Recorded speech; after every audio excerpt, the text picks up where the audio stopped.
She arrived on a wagon with a bad leg, a worn dress, and a silence that made grown men uncomfortable. They laughed at her. The rancher who bought her looked away in shame. The town whispered she was damaged goods. But before this season was over, she would save a ranch, expose a villain, reunite two broken brothers, and teach an entire valley what strength actually looks like. The question is not whether she survives. The question is whether they deserve her. Here on this channel, we tell stories of the American West, stories of love that is earned the hard way, of loyalty tested by fire, of the quiet power in ordinary people who refuse to break. If that is the kind of story that moves you, you are exactly where you belong. Because the lesson this story carries is simple and permanent. The world will judge you by what it sees, but what you are made of only reveals itself under pressure. If this story finds something true in you, leave a comment below and tell us where you are watching from. Share it with someone who needs to hear it. Subscribe so you never miss what comes next. We are just getting started. People say a mail-order bride is the last refuge of the desperate. They're right, but they never ask why we became desperate in the first place. My name is Clara May Whitfield. I am 32 years old. I have a left leg that drags slightly when I walk, a mind that never stops calculating, and a history I have learned to carry like a stone in my pocket, heavy but small enough to hide. I am sitting in a wagon rolling toward Driftwood Creek, West Texas, watching the land flatten out into something vast and indifferent. The sky here is enormous. Back in Missouri, the sky felt manageable, broken up by trees and hills, and the comfortable smallness of a life I understood. Out here, there is nothing between you and the horizon. Nothing between you and whatever is coming. I left Missouri with one trunk, $12, and a signed contract agreeing to marry a man named Jesse Cole Hargrove, rancher, widower, age 38. The marriage broker in Kansas City described him as a serious man with serious land. She did not describe him as warm. I did not ask her to. My first marriage taught me that warmth can be a weapon. Thomas Whitfield had been warm and charming, and then, 3 months after the wedding, something else entirely. I spent 4 years learning the difference between a man who loves you and a man who loves owning you. Thomas is dead now. The circumstances were complicated. I will get to that eventually. The wagon driver, an old man named Pete, who had not spoken more than 6 words since Abilene, pulled back on the reins and said, "That is Driftwood Creek ahead, miss." I looked out at a cluster of wooden buildings baking in the October sun. A general store, a church, a saloon with a crooked sign, and at the edge of the road leading into town, a man standing beside a black horse, arms crossed, watching the wagon approach. Even from a distance, I could read his disappointment. Jesse Cole Hargrove was tall and broad across the shoulders, with a jaw that looked like it had been cut from the same limestone as the Texas hills behind him. He had dark hair going gray at the temples, and eyes the color of a sky right before a storm decides what it wants to do. He wore a plain work shirt and boots that had seen 10 years of hard use. He was, objectively speaking, a handsome man. He was also, very clearly, a man who had been expecting someone else. I watched his face as the wagon slowed. He was trying to control his expression. He was not entirely succeeding. I had seen that look before. Not the cruelty of it, but the particular shape of a person realizing that life had once again failed to deliver what was promised. I picked up my traveling bag, straightened my spine, and stepped down from the wagon. My left leg caught on the step as it sometimes does. I grabbed the side panel, steadied myself, and stepped onto the dirt road without falling. When I looked up, Jesse Hargrove was still watching me. I met his eyes. He looked away first. A man beside him, shorter and weathered with a grin that seemed permanently attached to his face, stepped forward. "Mrs. Whitfield, I am Buck Hensley. Welcome to Driftwood Creek." "Thank you," I said. "It is Miss Whitfield until tomorrow." Buck grinned wider. Jesse said nothing. We stood in the afternoon heat for a moment that stretched like pulled taffy. Then Jesse Hargrove looked at a point somewhere above my left shoulder and said, "Wagon is this way." He turned and walked toward his horse. I looked at Buck. Buck gave me a small apologetic shrug that somehow also managed to be encouraging. I followed Jesse Hargrove toward my future, my trunk being loaded behind me, my left leg doing what it always does, and my heart doing what it has trained itself to do in difficult situations. Nothing. Feeling nothing. Wait and see. We rode 4 miles out to the Hargrove Ranch in silence. Jesse drove. I sat beside him on the bench with my hands folded in my lap and watched the land unroll around us. It was rough country, beautiful in the way that difficult things sometimes are. Scrub oak and cedar and the occasional outcropping of rust-colored rock. In the distance, a line of hills turned purple in the late afternoon light. Halfway to the ranch, the horses spooked. A jackrabbit came out of nowhere and the left horse lunged sideways, and Jesse grabbed the reins hard, but for one moment the wagon listed and I grabbed the secondary rein without thinking. My hands found it before my mind told them to. I pulled with my right arm, even, steady, the way my father showed me when I was 8 years old and too small to really manage a horse, but stubborn enough to try anyway. The horses settled. Jesse looked at me, really looked at me for the first time. I let go of the rein and folded my hands in my lap again. He turned back to the road, but something had shifted. Something very small. I filed it away. The ranch house was plain and solid, built by someone who believed in function over everything else. 2 stories, a porch that wrapped around the front. Behind it, a large barn and several outbuildings, and beyond that, pasture running out toward the horizon where cattle moved like slow, dark clouds. It was not beautiful, but it was real, and it was standing, and those 2 things meant more to me than beautiful ever had. Buck showed me to a small room off the kitchen, clean, a window facing east, a bed with a quilt that someone had made with care, probably the first wife. I set my trunk down and looked around the room. Then I sat on the edge of the bed, and I opened my writing case and I took out a piece of paper and I wrote to my sister. Dear Lily, I have arrived. The land is enormous and the house is solid, and the man is exactly what I expected, and nothing like what I hoped. He looked at me like a man who ordered coffee and received water. I have been looked at worse ways. I will write again when I know more. Your Clara. I sealed the letter. I set it on top of my trunk. I folded my hands in my lap, and I listened to the sounds of the house settling around me, and somewhere above me the heavy footsteps of Jesse Hargrove walking the floor of his room and not sleeping. I wondered what he was afraid of. I wondered if it was the same thing I was afraid of.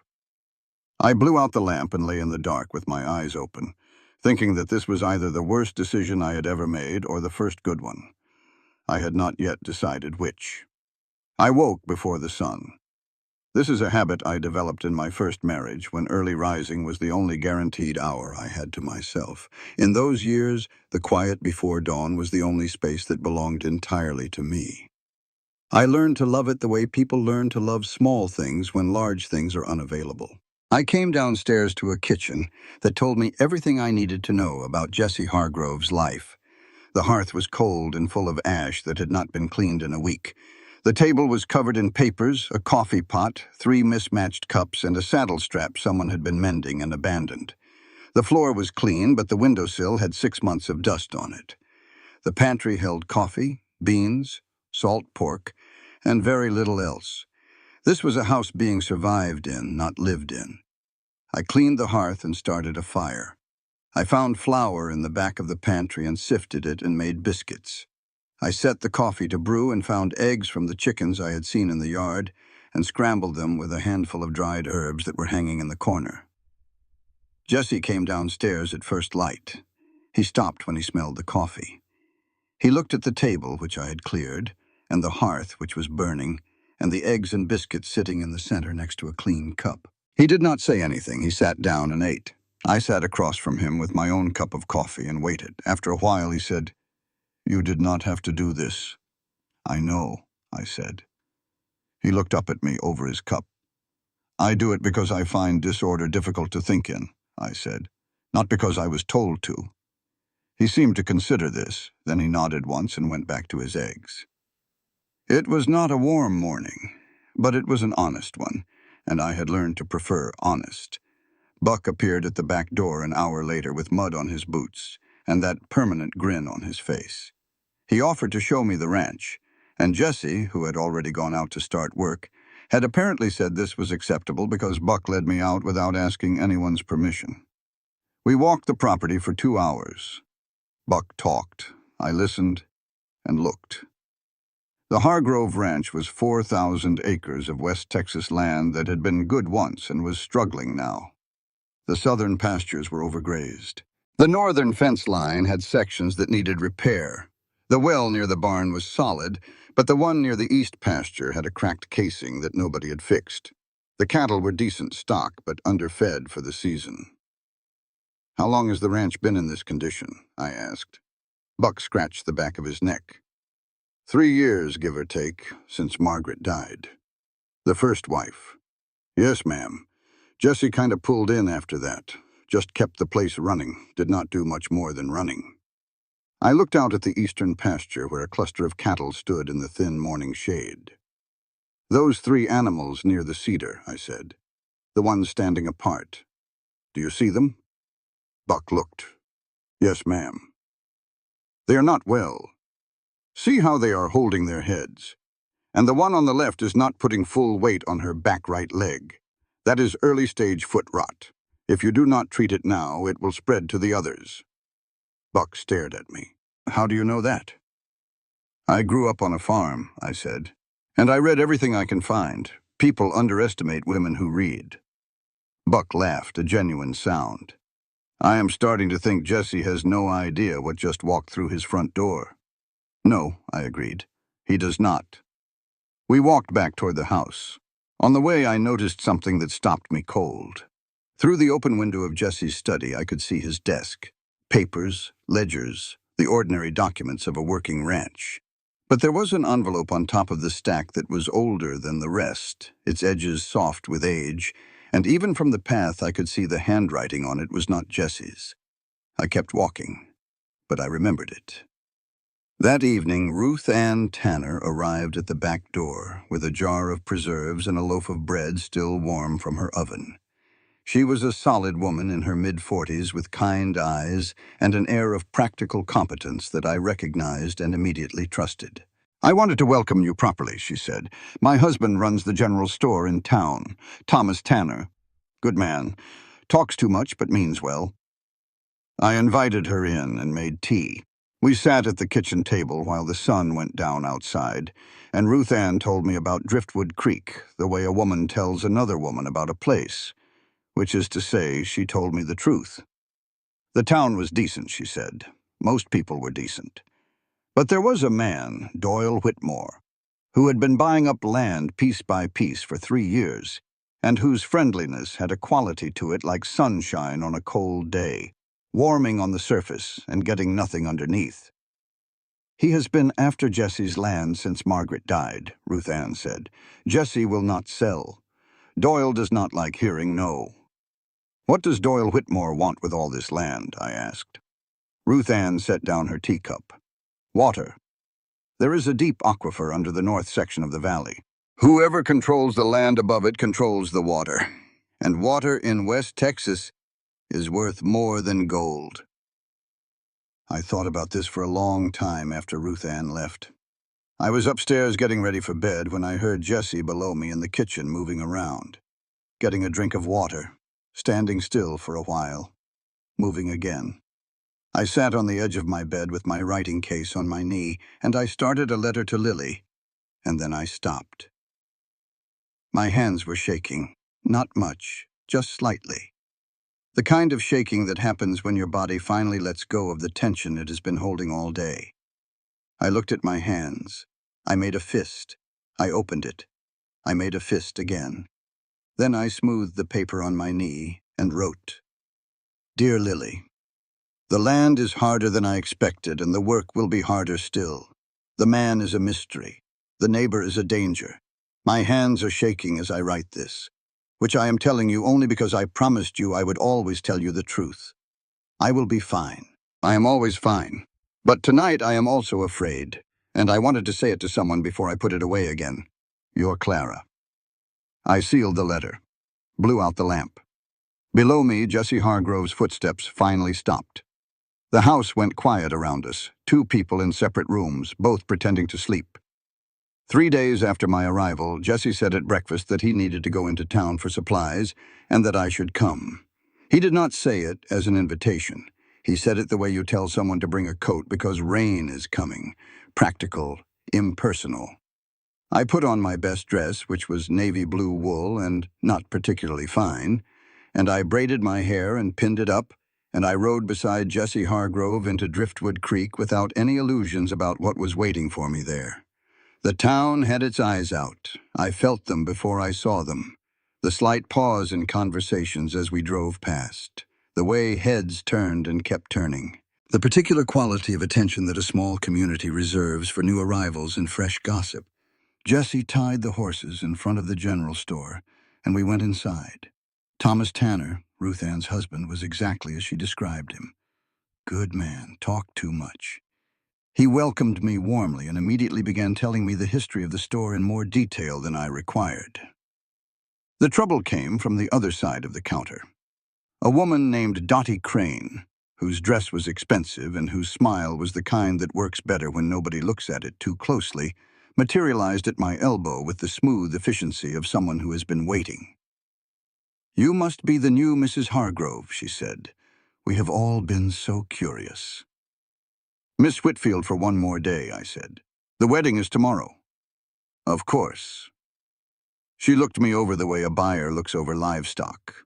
Her eyes moved from my face to my hands to my left leg, which was visible below my hem. That leg, was that a birth condition or did something happen? The store went quiet. Jesse, 2 yards away examining a coil of rope, had gone very still. I looked at Dottie Crane. She was smiling, comfortable in the way that people are comfortable when they believe they hold all the power in a situation.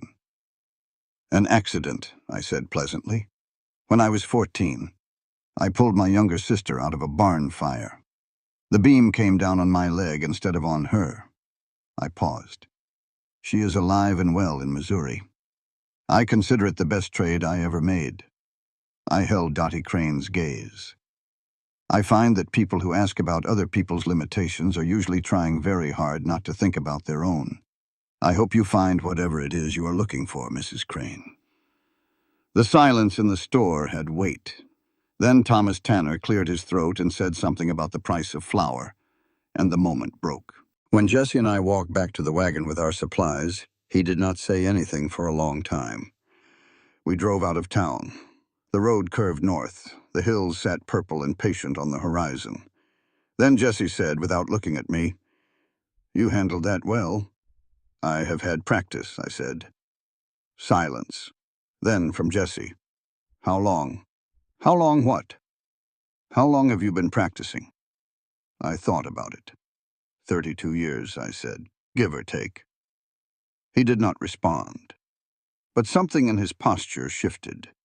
Some small degree of the tension he seemed to carry everywhere released itself, just slightly, just enough to notice. We drove the rest of the way home without speaking. But it was a different kind of silence than we had started with. That evening, after supper, Jesse went out to sit on the front porch. I watched from the kitchen window as he lowered himself into the old rocking chair and looked out at the darkening pasture. He had a cup of coffee that he was not drinking. He was just looking. I dried the dishes, I put them away. I told myself I was going to go to my room. Instead, I went outside and sat in the other rocking chair. Jesse glanced at me, said nothing. We sat for a while. The night came in, soft and big, full of stars and cricket sound.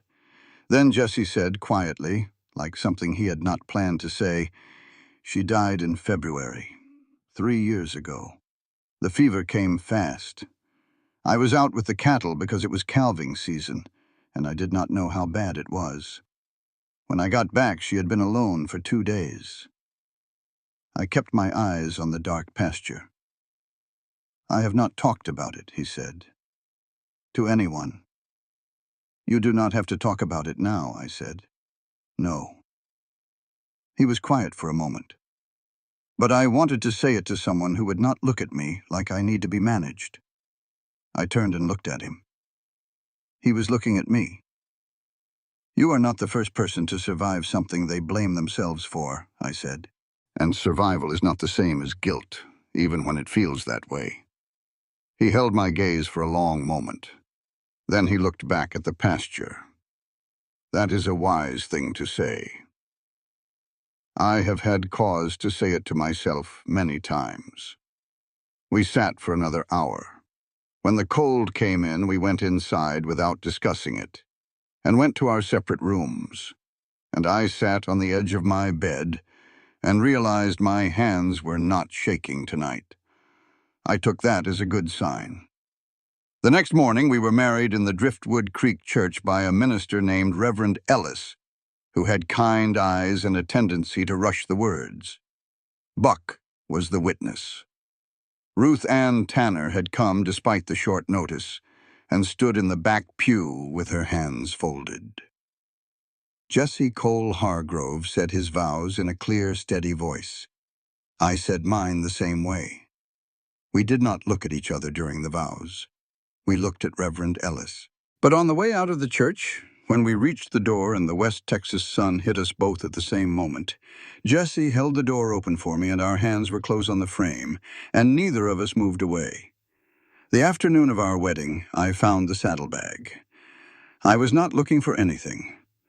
I was reorganizing the supply shelves in the kitchen, and I reached to the back of the top shelf for a canister of salt, and instead found a leather saddlebag pushed to the back. Old, worn. Not Jesse's regular gear. I should have left it alone. I opened it. Inside was a collection of papers, folded and refolded many times. Letters. The top one was dated 6 years ago. Not 8 years ago the way Jesse had described. The handwriting on the envelope said simply, Jesse, and the return address was a town in New Mexico. The name in the corner of the envelope was Silas Hargrove. I stood very still for a moment.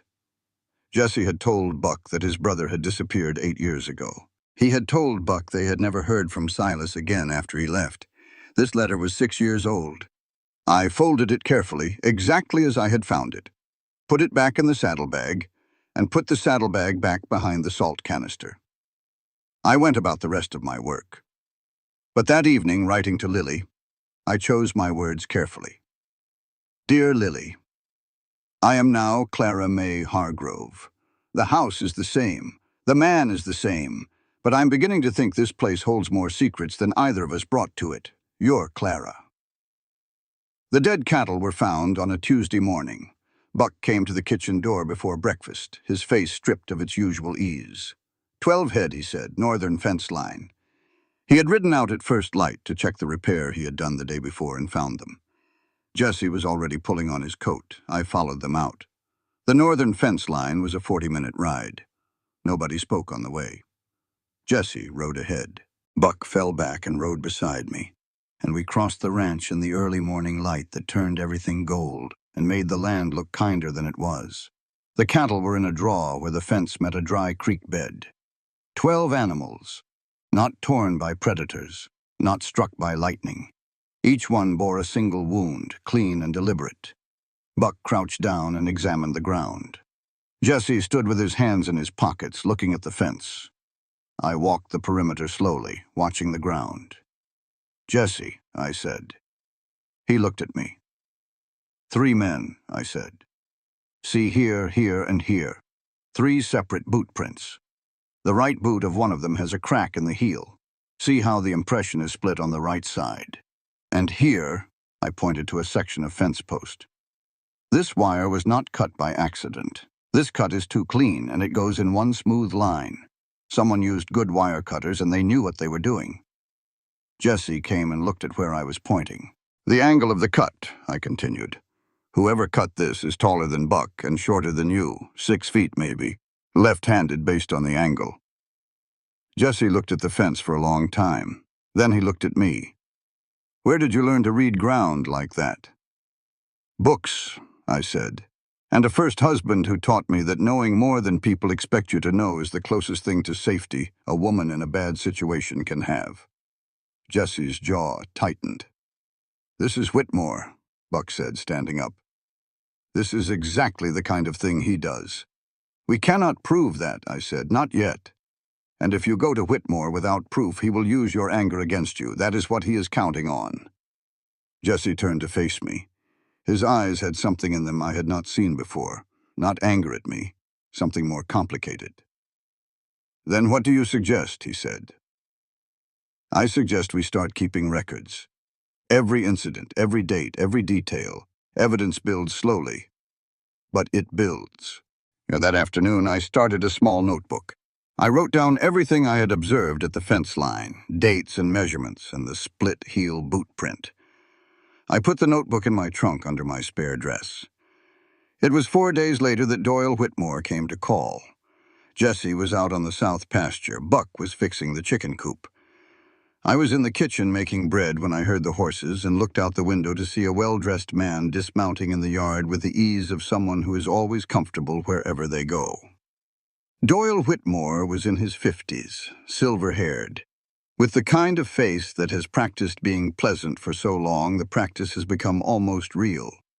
He wore a good coat and good boots, and he stood in Jesse's yard like he owned it. I wiped the flour from my hands and went to the door. "Mrs. Hargrove," he said, removing his hat with a small bow. "Doyle Whitmore. I am your neighbor, and I wanted to come welcome you to the valley properly." He smiled. "Forgive me for missing the wedding. I was away on business." "Please come in," I said. "I can offer you coffee." I made coffee. I sat across from Doyle Whitmore, and I listened to him talk about the valley, the land, the weather, the history of the region, and the challenges of ranching in West Texas. He was charming and well-informed, and he had the particular gift of making his listener feel interesting. I watched his eyes while he talked. Then, in the middle of a sentence about the dry season, he said, almost as an aside, "I heard you came from a town just outside Kansas City, small place. Terrible thing about your first husband." I kept my expression neutral. "Accidents happen," I said. "Indeed they do." His eyes held mine for just a moment. A woman alone in that situation. I imagine it was very difficult. Before the arrangement with Jesse, I mean. He knew. He had known before I arrived. He had looked into me thoroughly enough to know about Thomas, which meant he had resources and connections that went well beyond a West Texas rancher making neighborly conversation. He was telling me he knew, not as a threat precisely, as a demonstration of capability. It was difficult, I agreed pleasantly, but I have always managed difficulty fairly well. Coffee? We talked for another 20 minutes. When he left, he was smiling. He shook my hand and said what a pleasure it had been and rode away on his good horse with his good coat and his good smile. I stood on the porch and watched him go. When Jesse came in at dusk, I told him Whitmore had visited. I told him what was said and what was not said. Jesse's face went through several things quickly. "He was in my house," Jesse said. "He was polite and unthreatening and conveying information," I said. "He knows things about me that he should not know, which tells us he has been planning this for longer than we thought." Jesse sat down heavily at the kitchen table. I put a plate of food in front of him and sat across from him. "Jesse," I said, "I need to see the ranch ledgers." He looked up. "I know it is not my place to ask," I said, "but I believe it is necessary, and I believe you know it is necessary." A long pause. The fire crackled. Then Jesse got up and went to his study, and came back with 2 years of ledgers and set them on the table between us. We sat together until midnight, going through every page. The losses were significant. Overcharging by suppliers, missing cattle that had been recorded but not found. And one thing that stopped me cold at the bottom of page 47, a land transfer document dated 3 years ago for a 12-acre parcel on the eastern border, signed with Jesse's name, but not Jesse's handwriting. I had seen Jesse's signature on the marriage certificate. I had seen it on the ranch documents at the top of the stack. I knew his hand. This was not it. It was not. Jesse, I said carefully, did you sell a parcel of land on the eastern border 3 years ago? He frowned. No, that land is still mine. I turned the ledger so he could see. He went very still. I did not sign this, he said. I know, I said. Someone did it for you. We looked at each other across the lamplight. Outside, the wind came up from the south, carrying dust and the smell of dry grass. And somewhere in the distance, a coyote called once and went quiet. I thought about the saddlebag behind the salt canister, about the letter dated 6 years ago, about the initials S.H. I thought about the question I was not yet ready to ask. The fire started at 2 in the morning. I smelled smoke before I was fully awake, the way you smell something that does not belong, and your body understands it before your mind does. I was out of bed and at the window in seconds. The southern end of the barn was burning. I did not panic. This is something I know about myself. In the moment of crisis, I go very quiet inside, very clear. The shaking comes later, when the thing is over, and my body remembers that it is only human. I went to the hallway and pounded on Jesse's door. Fire, the barn, south end. I heard him hit the floor before I finished the sentence. I ran downstairs and out the back door. The fire was young but determined. It had caught in the dry hay along the south wall and was climbing with the confidence of something that knows it has time. The smell of lamp oil underneath the hay smoke was unmistakable. Buck came running from the bunkhouse in his long underwear, 3 other hands behind him. Chain from the well, I said. Buck, you fill. Thomas, you carry. Henry and Joe, you throw. Jesse, the horses. Clara, you stay out of the barn, Jesse said. I did not answer him. I grabbed a bucket. The next 40 minutes were the longest of my life and the clearest. We worked in the rhythm that only comes when people stop thinking and start moving together. Fill, carry, throw, fill again. The fire pushed back and then advanced and then pushed back again. The heat was tremendous. Ash fell like gray snow. Jesse went into the barn for the horses. He did not come back immediately.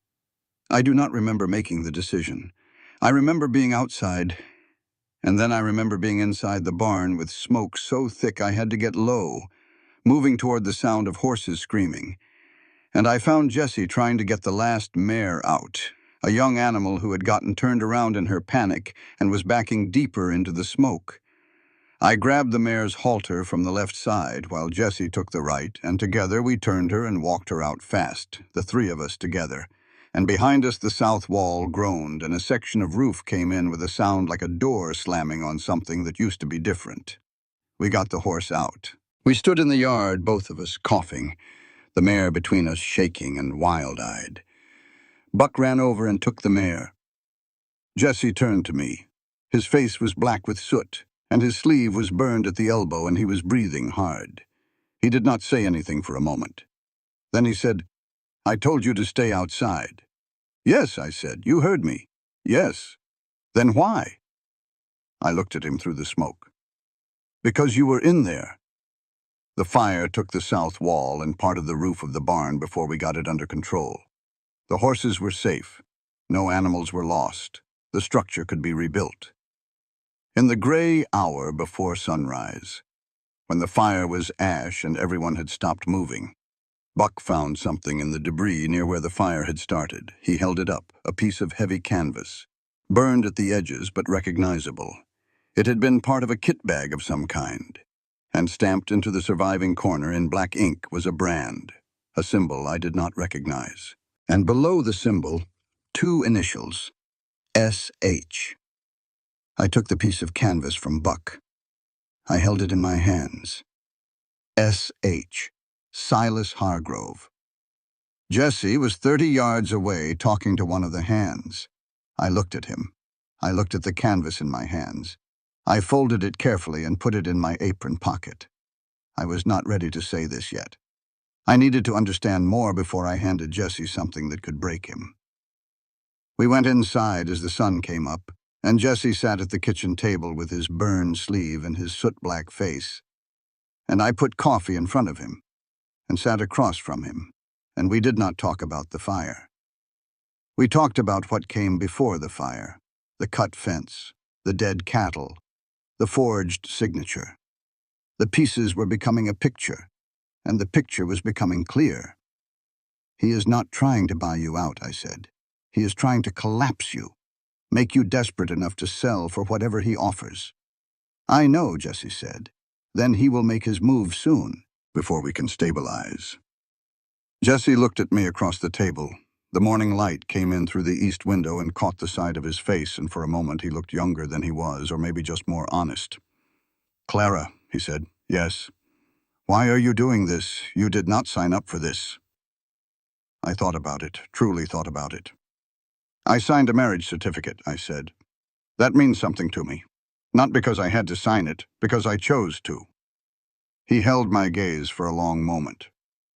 "Go get some sleep," I said. "I will handle the morning." He got up. He was halfway to the stairs when he stopped. "Thank you," he said without turning around, "for coming into the barn." I looked at his back, at the burned sleeve, at the way he was holding himself carefully, like a man carrying something he's afraid to put down. "Any time," I said. He went upstairs. I sat alone in the kitchen with my coffee and the piece of burned canvas and the initials SH, and I thought about what I was going to do with the truth when the moment came. The barn had to be rebuilt, and so did everything else. And there is a particular rhythm to the weeks that follow a disaster, a rhythm that is all forward motion and very little feeling, because feeling takes energy, and energy is needed elsewhere.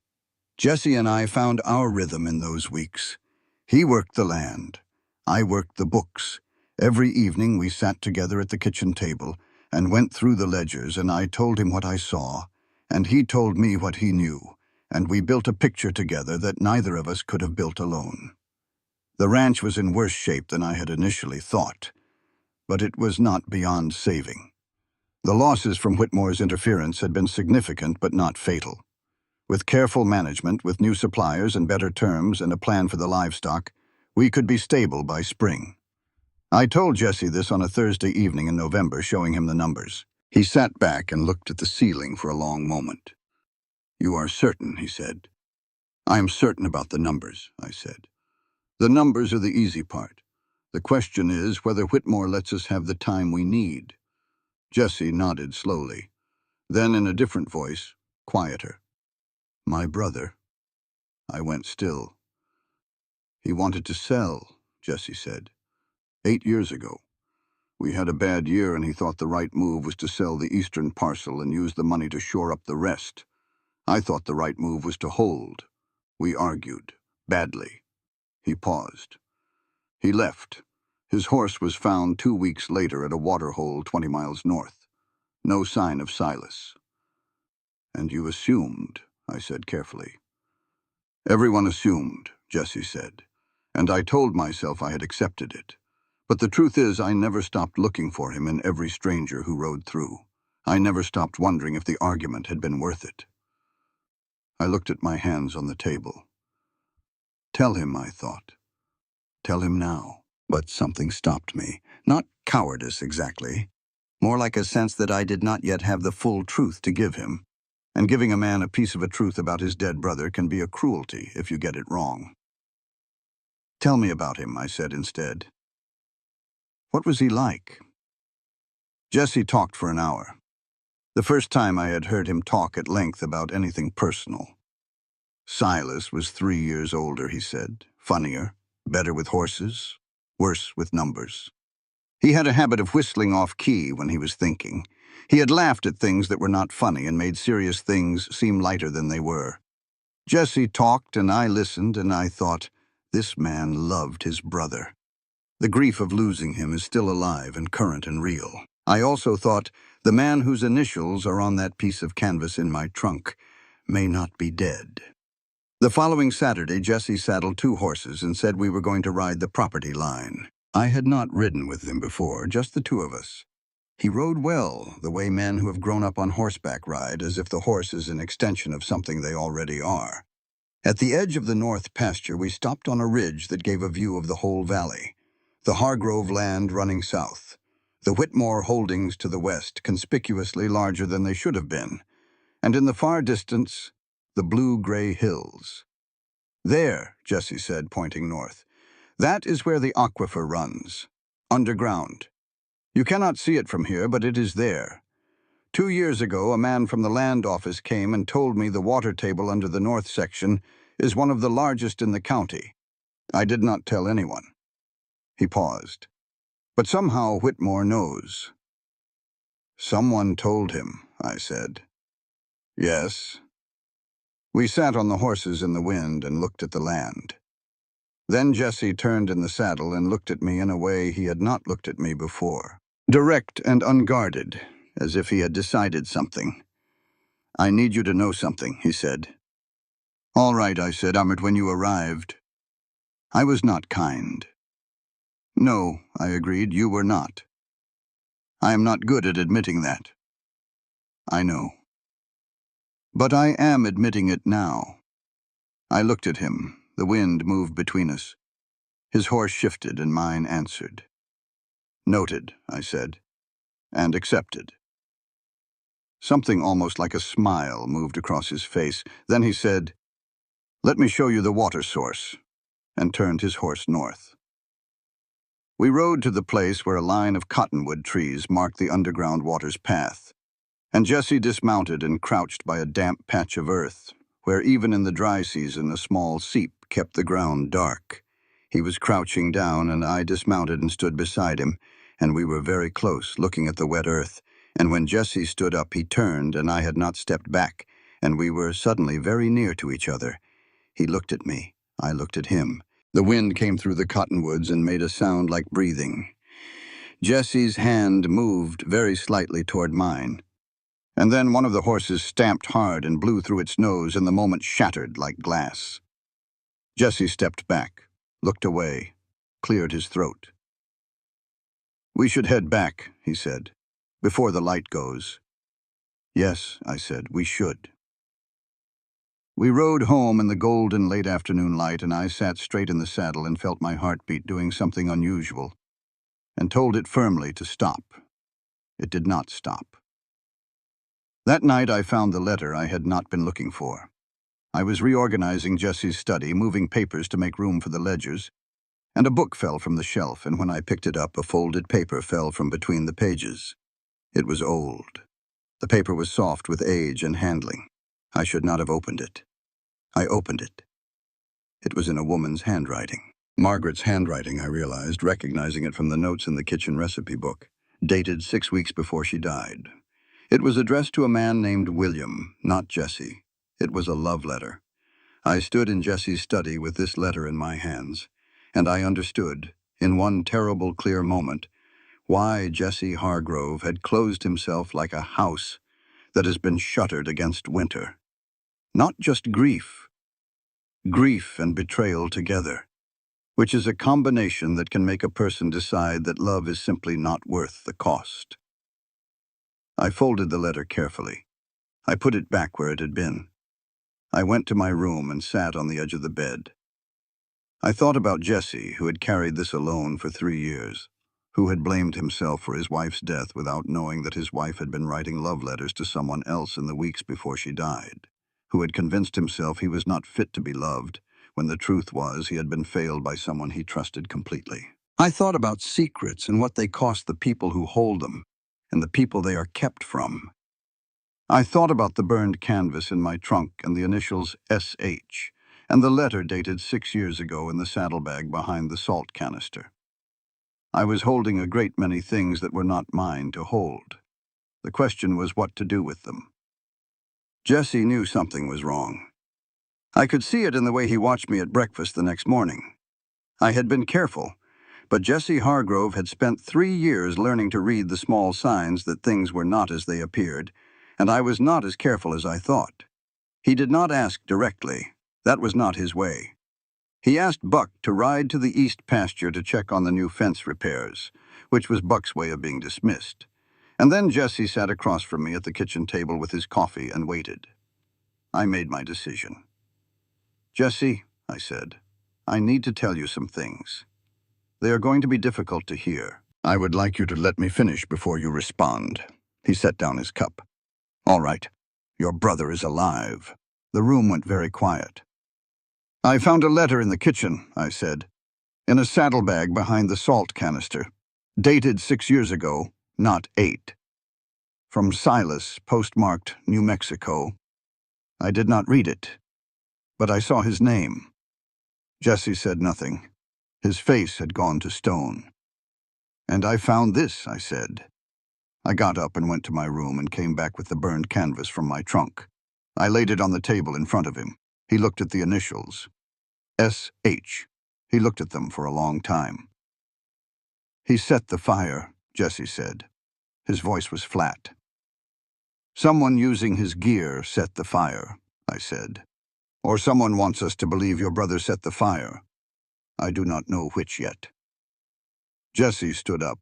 He walked to the window and stood there with his back to me. I waited. "3 years ago," he said finally, "when Margaret died, 2 weeks after the funeral, I received a letter, no return address. It just said that Silas was alive and that he was sorry he could not come." I said nothing. "I burned it," Jesse said. "I was not ready to know. And then the land transfer turned up with my signature on it, and I started to wonder." He turned from the window. "And then you arrived, and there were too many other things to think about." "Jesse," I said, "there is one more thing." He looked at me. I told him about the letter I'd found in his study, Margaret's letter.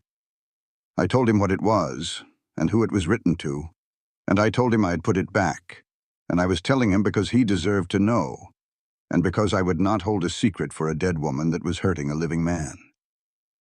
The silence that followed was the longest of my life. Jesse stood in the middle of his kitchen, and I watched him absorb it. The way his face changed, the way the understanding moved through him like weather moving through a valley, changing everything it touched. "You read it," he said.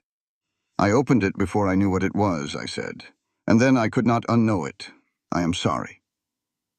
"Do not apologize," he said. His voice was strange, rough. "Do not apologize for telling me the truth." He sat back down. He put his elbows on the table and his face in his hands, and he stayed that way for a long moment. I did not speak. I did not move. Then Jesse raised his head, and he looked at me with an expression I had not seen on him before. Something cracked open. Something real. "I blame myself for 3 years," he said, "for being in the pasture when she needed me, for not coming home sooner. I thought if I had been there." He stopped, started again.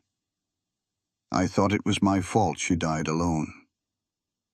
"It was not your fault," I said. "I know that now." He looked at the burned canvas on the table. "I have known it for a while, maybe, but it was easier to carry the guilt than to wonder about the rest of it." I said nothing. Jesse looked at me for a long time. "You have been holding these things for weeks." "Yes." "You were waiting to be sure before you told me." "Yes." "Why?" I thought about it. Because half a truth about someone you have lost is more dangerous than no truth at all. I needed to understand more before I gave you something broken." Jesse was quiet. The fire crackled. Outside, the wind moved through the dry grass. Then he said, "Doyle knows about your first husband." "Yes." "He told me the day after the fire. He came out to offer his sympathies about the barn, and he mentioned, as if it were nothing, that you had a complicated past in Missouri." Jesse paused. I did not react the way he wanted me to. I looked at him. "What way did he want you to react?" "Like a man who had been deceived," Jesse said. "Like a man who had bought something flawed and wanted a way out of it. And instead I told him to get off my land." Jesse held my gaze. "Clara," I do not care about your first husband. I do not care what happened in Missouri. Whatever Thomas Whitfield was, whatever happened, you are sitting in my kitchen telling me the truth when you did not have to. And that is worth more than any story Whitmore can tell me. My throat did something complicated. I looked down at the table. I had been strong for so long. Through Thomas and the years before and the wagon ride to Texas and the town's eyes and the fire and all of it, I had held my spine straight and my face neutral and my voice steady, because that was what you did. That was how you survived. You did not let the walls down because you never knew what was waiting to come through. My eyes filled. I did not let it become more than that. Clara. Jesse's voice was quiet. I am fine, I said. You do not have to be. I looked up at him. Something cracked. Not completely, just enough. I am tired, I said. I am very tired of being fine. Jesse reached across the table and put his hand over mine. I looked at his hand, at the roughness of it, at the particular steadiness of it. I did not pull away. We sat like that for a while. The fire burned down, the wind moved outside. Then Jesse said, "We need to find Silas." "Yes," I said. "Will you come with me?" I looked at him. "Yes," I said. He nodded once. He did not take his hand away. Outside, the first clouds of the season were building in the northwest, heavy and dark, promising something that had not yet arrived. Buck found him, not through any dramatic investigation, but through the ordinary method of asking questions in the right places. There was a man at the trading post in Red Rock, 22 miles northwest, who matched the description, kept to himself. Did odd jobs for various outfits, had been around for about 2 years. Jesse and I rode out on a cold Wednesday morning. Buck stayed to manage the ranch. We rode mostly in silence, which had become our comfortable mode, and I thought about what we might find and what Jesse would do with it, and whether I had been right to push this forward rather than letting it lie. The cabin was small and set back from the road in a stand of juniper. Smoke came from the chimney. A horse was tied at the rail, well tended, despite everything else about the place that spoke of someone not caring much about comfort. Jesse dismounted. He stood for a moment looking at the door. I stayed on my horse and waited. Jesse walked to the door and knocked. A long pause. The door opened. Silas Hargrove was 50 years old and looked older. He had Jesse's height and the same jaw, but where Jesse was solid and present, Silas had the look of a man who has been hollowed out slowly over a long time. His eyes were Jesse's eyes, the same storm gray color, but something had gone out of them. He looked at his brother, and he did not speak. Jesse did not speak either. He did not. They stood in the doorway of that small cabin in the cold November wind and looked at each other for a long moment that held 8 years of silence and one terrible argument, and a disappeared horse and letters written and not answered, and all the accumulated weight of 2 brothers who had failed each other and lived with it. Then Silas stepped back from the door. We went inside. The cabin was spare. A table, 2 chairs, a cot, a small stove. On the table, a tin cup and an open book. Silas was a reader. I noted this. It told me something. We sat. Silas made coffee without being asked, moving around the small space with the careful economy of someone who has learned to take up as little room as possible. When the coffee was poured and we were all sitting, Jesse said, "Tell me." Silas told him. He had left after the argument with $60 and no destination.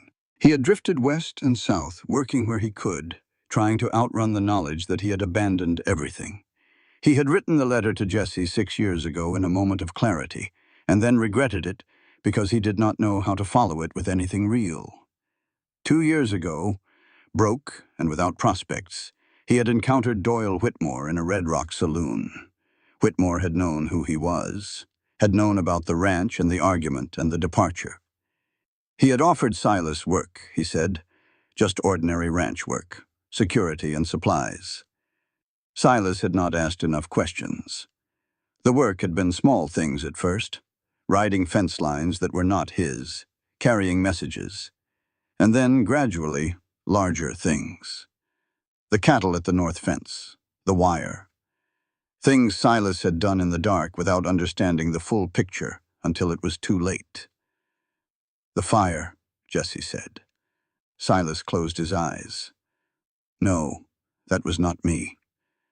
Whitmore sent 2 of his men, but he used my kit bag. He told me afterward. He said it was insurance, in case he needed to point a finger at someone. He is using you, I said. He has been using your estrangement from Jesse as a tool since the beginning. You are both leverage and scapegoat. Silas looked at me for the first time. You are the wife. Clara, I said. Yes. She is the one who figured out you were alive, Jesse said. And everything else. Silas studied me for a moment. Then he looked back at Jesse. I have something, Silas said. He went to the cot and reached under the mattress, and came back with a battered notebook. He set it on the table between us. I opened it. It was a record. Dates, amounts, transactions, all written in Silas's careful hand. The forged signature on the land transfer. Payments made to local officials. 2 incidents of arson at homesteads west of town that had been ruled accidental. Cattle theft recorded and attributed to drought losses. And at the back, a diagram of the aquifer's location and the land parcels Whitmore had already acquired or was in the process of acquiring, with the Hargrove North section circled. He told you about the aquifer, I said. He tells people things when he thinks they are already his, Silas said. I looked at Jesse. He was looking at the notebook. This is enough, I said. This is what we need. Jesse looked at his brother. Something passed between them that I did not try to interpret. It was not forgiveness, not yet. It was something more preliminary than that, more honest. The acknowledgement that the other person still existed, that the years had not erased everything. Come back with us, Jesse said. Silas shook his head. I cannot ride back to the ranch like nothing happened. I am not asking you to, Jesse said. I am asking you to come back and help fix what we both broke. Silas looked at the table for a long moment. Then one of Whitmore's men appeared in the window. I do not know how long he had been there. He stepped away from the glass and we heard horses. And then the door opened without knocking, and a man with a rifle stood in the doorway. He was polite about it, which made it worse. He said that Mr. Whitmore had become aware of this meeting and that Mr. Whitmore extended his regards and requested that Jesse sign the land transfer papers currently being prepared at the Whitmore Ranch, or that the consequences of not signing would become apparent before the week was out. He tipped his hat. He left. We sat in the cabin in the silence after his departure. Then I said, "We are not signing anything." Jesse looked at me. "We are going to Driftwood Creek," I said, "tonight, and we are going to end this." We rode through the night, the 3 of us. I spent those hours planning, not frantically, but with the particular cold clarity that I have learned to trust in myself, the part of my mind that works best when things are most serious. By the time we reached Driftwood Creek as the sun came up, I knew what I needed to do. I went to Ruth Ann Tanner first. She opened her door at 6 in the morning and looked at the 3 of us on her porch and said, "Come in," without asking a single question, which confirmed everything I had ever thought about her. I told her what we had. The notebook, the forged signatures, the arson records, the aquifer plan. I told her about Silas and what Whitmore had done with the estrangement between the brothers. I told her about the meetings with other ranchers that I needed her to arrange today before noon. Ruth Ann looked at me for a long moment. "You have been building this case for weeks," she said. "Since the night of the fence line cattle," I said. She nodded once. "Give me 2 hours." By 10 in the morning, 8 families had gathered in the back room of the general store. Thomas Tanner had locked the front door. Silas sat in the corner with the notebook on his lap. I stood at the front of the room and I told them everything. I told them about the aquifer and what it was worth and what Whitmore planned to do with it. I showed them the notebook, page by page, and explained what each entry meant. I told them about the homesteads to the west that had been burned out, the accidents that were not accidents, the slow, patient campaign to make the valley's ranchers desperate enough to sell. The room was very quiet when I finished. Samuel Cooper, who ran the largest spread south of town, said, "What do you want us to do?" "I want you to come with me to the territorial office," I said, "today, as witnesses, and I want Silas to make a formal statement." Silas, from his corner, said, "I will do it." Jesse looked at his brother. "You do not have to." "Yes, I do," Silas said. "It is the only thing I can do that means anything." We walked to the territorial office as a group, 12 people crossing the main street of Driftwood Creek on a cold November morning, and Doyle Whitmore's horse was already tied outside the marshal's office, which meant someone had warned him, which meant we had less time than I thought. Whitmore was inside when we arrived. He was speaking to the territorial deputy in the smooth, reasonable voice of a man who is always the most credible person in a room. He stopped when we came through the door.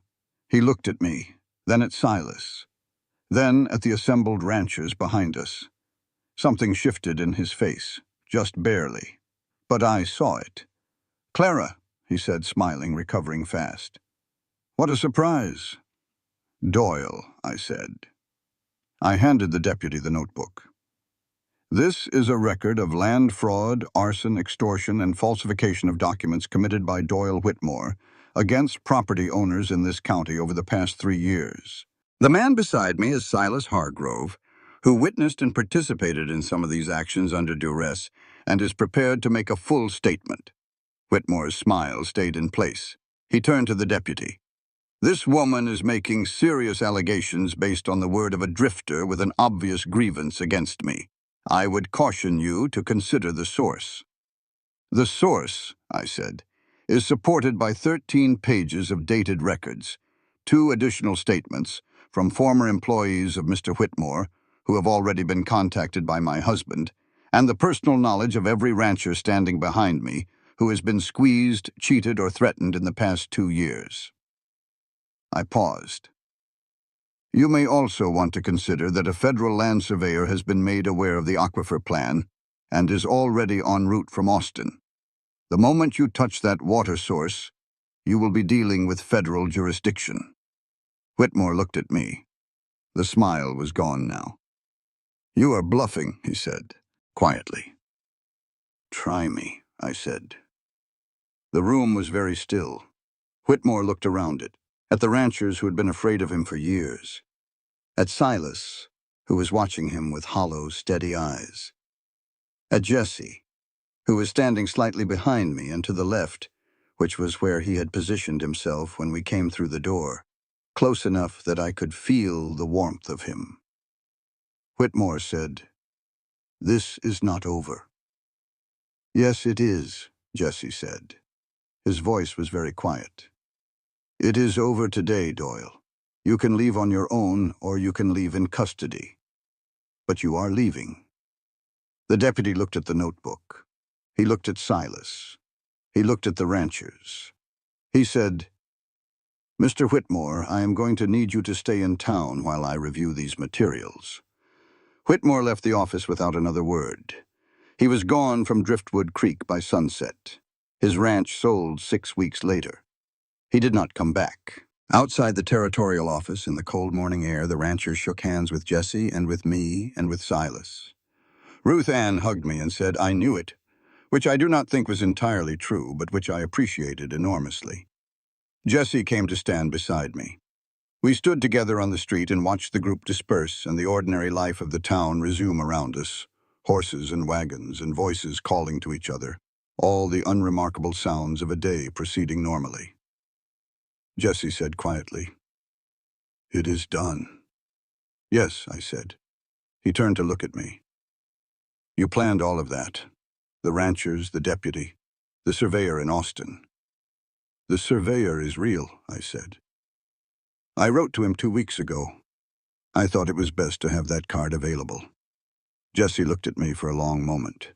Then he said, "Who are you, Clara May Hargrove?" Something warm moved through me at the sound of my full name in his voice. "I am your wife," I said, "and I am very tired. Can we go home? Can we go?" He reached over and took my hand. We walked to where Silas was standing apart, looking at nothing. Jesse stopped beside his brother. He put his hand on Silas's shoulder. Silas looked up. No words, just that. Jesse's hand on his brother's shoulder for a moment in the cold street. Then Jesse said, "Come home, Silas." And Silas said, "All right." We rode home in the afternoon light. The three of us, and somewhere above the Hargrove land, the clouds that had been building for weeks finally came together into something serious and purposeful. And by the time we reached the ranch yard, the first drops were falling. Heavy, cold, real drops of rain on dry Texas ground. Buck came out of the bunkhouse and looked up at the sky with his mouth open. Then he started laughing. The rain came harder. We all stood in the yard, getting wet, and nobody moved to go inside for a long time. That night, we ate together around the kitchen table, all four of us, Jesse and Silas and Buck and me, and Ruth Ann had sent food with one of her boys, and Thomas Tanner had sent a bottle of whiskey with a note that said simply, "Well done." Buck told stories. Silas was quiet, but present, and once or twice something Buck said made the corner of his mouth move in a way that suggested that the man who used to whistle off-key and laugh at things that were not funny was still somewhere inside the hollowed-out version sitting at our table. Jesse sat across from me, and every so often he looked at me with an expression I was still learning the name for. After Silas and Buck had gone to bed, Jesse and I were alone in the kitchen, the fire burning low, the rain steady against the windows. The rain was the best sound I had ever heard. Jesse said, "I want to ask you something." "All right," I said. He reached into his shirt pocket and set something on the table between us. It was the marriage certificate, our signatures side by side. "This was signed under particular circumstances," Jesse said. "You came here because you had no better option. I offered for you because I needed a wife on paper, and I did not expect it to be anything more than that." I looked at the certificate. "And now," I said. "And now," he said, "I want to ask you if you would sign it again." I looked up at him. "Not because you have to," he said. "Not because the papers are already done and there is nowhere else to go. I want to ask you if you would sign it because you want to. Because you want this, the ranch and the work and the difficulty and—" He paused. "Me." Outside, the rain came down on the dry Texas ground, and the sound of it filled all the quiet places. I thought about Missouri and Thomas and the years of holding my spine straight and keeping my face neutral and training myself to need nothing and want nothing, because wanting things was how you got hurt. I thought about the wagon ride and the disappointment on Jesse's face and Dottie Crane's questions and the fire and the dead cattle and the forged signature and all the pieces of this difficult, impossible season that had somehow added up to something I had not expected. I thought about a hand over mine in a lamp-lit kitchen, a burned sleeve, a man sitting on the floor outside my door in the dark. I said, "Jesse Cole Hargrove." "Yes." "You are not good at saying things directly." "No," he agreed. "I am not. But what you just said was the most direct thing you have said since I arrived." "It is a special occasion," he said. "The rain and all." Something unlocked in my chest. Something I had been keeping bolted shut for a very long time. "I would sign it again," I said. "Not because I have to. Because somewhere between the fire and the fence line and all the rest of it, this became mine. This land and this house and this difficulty." I met his eyes across the table. "And you?" Jesse looked at me for a moment. Then he got up from his chair and came around the table, and I stood up, and he was very close. "Can I?" he said. "Yes," I said. He kissed me slowly and deliberately. The way a careful man does the first important thing he has allowed himself to want in a long time. His hands were on my face, gentle and rough at once, and I put my hands against his chest and felt his heart beating under my palms, quick and real. When we stopped, we stayed close, foreheads together. Outside, the rain came down and down and down, soaking into 3 years of drought-hardened ground, patient and thorough, and absolutely real. "I have not said this to anyone in a very long time," Jesse said. "But I want to say it now because I have learned something this season about the cost of not saying things." He pulled back enough to look at me. "I love you, Clara May Hargrove. I did not expect to, but I do." My eyes filled. I did not stop it this time. "I love you too," I said. "Love you too. I did not expect to either, but I have for a while." He kissed me again, softer this time. We stood in the kitchen of the Hargrove Ranch in the lamplight, while the rain came down outside, and I thought about my sister Lily and the letter I would write her in the morning, the last of the 4 letters, the one that closed the circle. "Dear Lily, you asked me if I am happy." I had to think about it before I could answer, not because I was unsure, but because I had forgotten what the feeling was called. It turns out it is quieter than I expected. It does not announce itself. It is the sound of rain after a long, dry season.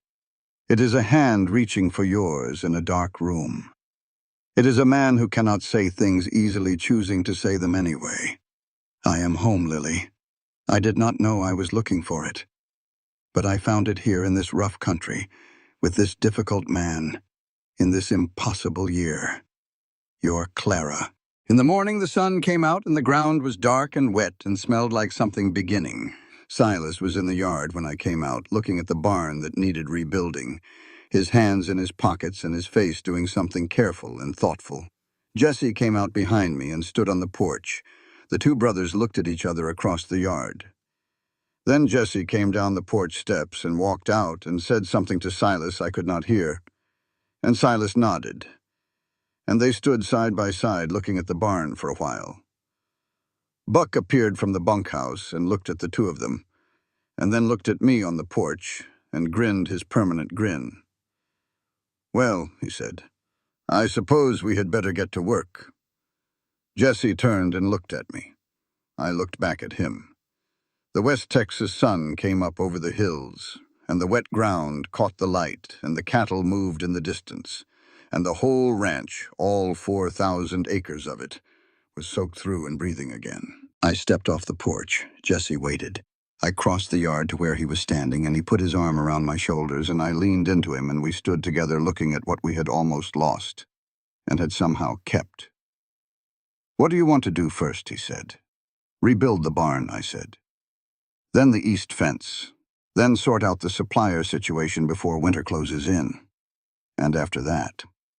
I thought about it. "Ask Ruth Ann if she would like to help organize a cooperative water agreement before anyone else gets ideas about the aquifer," I said. "And write to Lily." I paused.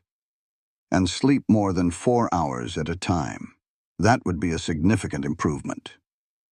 Jesse laughed.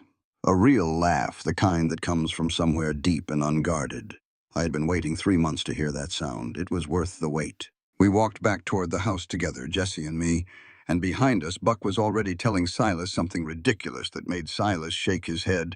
And the barn needed rebuilding, and the fence needed fixing, and the land was wet and enormous and indifferent, and ours.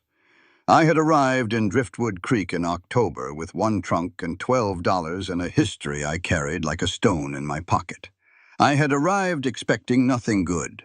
The West Texas sky had turned out to be enormous in both directions, large enough for weather and light and the particular grace that finds people who have stopped expecting it. I had come with the drought. The rain came with me too. I just had not known it yet. This literary work is intended purely as fiction. Any similarities to real individuals or events are coincidental and arise solely from the nature of storytelling. The author does not claim accuracy regarding real-world details and does not intend to portray real-life circumstances. Good morning, everyone. Today, I would like to talk about the deeper meaning of this story and the moral lessons it leaves in the heart of the reader. At first glance, this is a Western story about a mail-order bride, a wounded rancher, a land conflict, and a harsh Texas landscape. But beneath the dust, the fire, and the silence, this is really a story about healing. It is about two broken people who do not begin with love, but with pain, caution, and survival.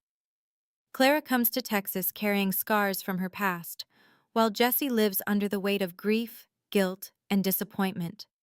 Neither one is looking for tenderness. Neither one trusts life enough to hope for it.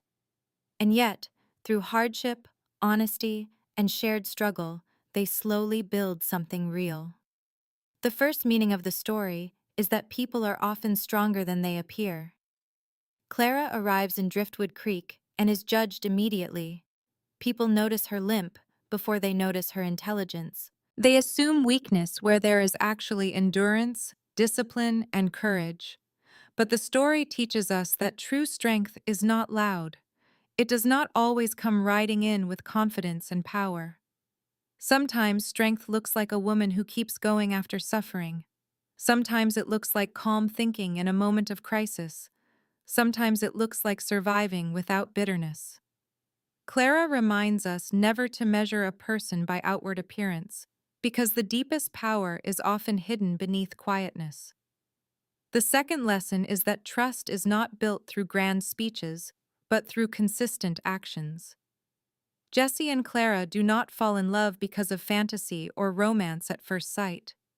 Their bond grows through work, through truth, and through standing beside one another in danger. He begins to respect her because she is capable, steady, and wise. She begins to trust him because, little by little, he proves that he is not cruel, not false, and not interested in owning her spirit. This is one of the most beautiful truths in the story. Real love is not only passion. Real love is reliability. It is choosing each other when life is difficult. It is showing up. Another important meaning of the story is that truth, though painful, is necessary for freedom. Many characters in this story are trapped by secrets. Secrets about Silas, about Margaret, about Clara's past, about Whitmore's schemes. Silence protects nothing for long. In fact, silence allows guilt, fear, and manipulation to grow. Only when truth is brought into the light can healing begin. Jesse cannot truly live until he knows the truth about his brother and his first wife. Silas cannot begin to redeem himself until he confesses what he knows. Clara herself becomes a force of justice because she refuses to look away from what is hidden. The lesson here is clear. Truth may wound for a moment, but lies wound for a lifetime. The story also teaches us about redemption. Silas is not innocent, but he is not beyond saving. He made mistakes. He ran from responsibility. He allowed himself to be used. Yet the story does not say that one failure must define an entire life. Instead, it offers a harder but more humane lesson. A person may fall, but if he tells the truth, accepts responsibility, and works to make things right, he can still come home. That is a deeply moral idea. Redemption is possible, but it requires courage. And finally, this story tells us that home is not always the place we come from. Sometimes it is the place where we are finally seen, respected, and chosen. Clara does not arrive in Texas expecting joy. She comes with fear and guardedness. But over time, she finds not a perfect life, but a meaningful one. She finds dignity, partnership, and love that is earned rather than promised. That is why the rain at the end of the story is so powerful. It is more than weather. It is renewal. It is grace after drought. It is proof that life can grow again, even in wounded ground. In conclusion, the story teaches us to look beyond appearances, to value honesty, to believe in redemption, and to understand that love is strongest when it is rooted in respect and truth. More than a Western romance, this is a story about courage of the soul. It reminds us that even after betrayal, grief, and hardship, the human heart can still rebuild, just like a barn after fire or dry land after rain. Thank you.